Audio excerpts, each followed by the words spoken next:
typically would travel to your Western Cape.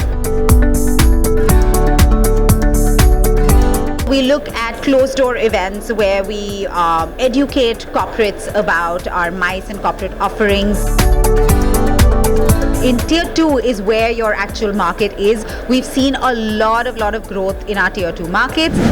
Indian travelers are increasingly exploring South Africa beyond Cape Town. Indians typically would travel to your Western Cape and then do Mpumalanga. So essentially they would just do the Cape Town and Garden Route and then go to Mpumalanga and do their wildlife.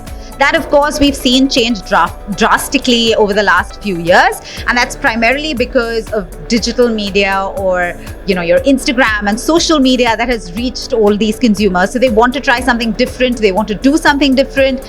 So we have seen a lot of Indians visit KZN, which is KwaZulu-Natal. So we've seen a lot of people visit Durban. We've also seen them go to the Eastern Cape, which is again very unheard of. It's untouched, it's pristine.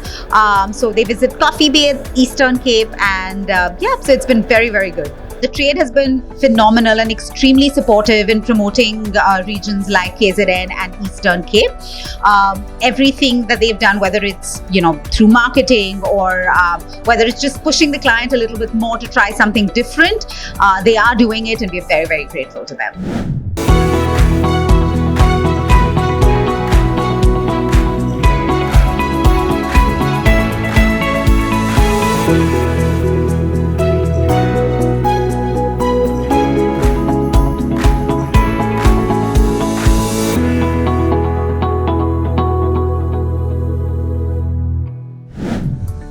Sun Siam Resort sees strong momentum from India.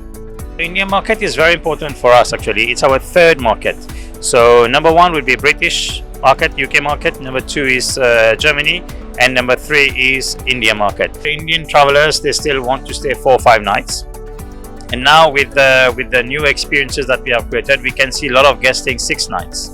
So which is one thing. And before we used to have also a lot of guests stay only in water villa. Now we can see they are staying few nights in beach, few nights in water villas. What we see also now, the trend is in India is that the Indian guests, they don't want anything boring. They want a resort where they have a lot of activities. They will spend a lot of time in restaurants and in dining, and also the all-inclusive, of course, being loved by the Indian guests. And what makes the Indian holidays more special is about all the water sports activities.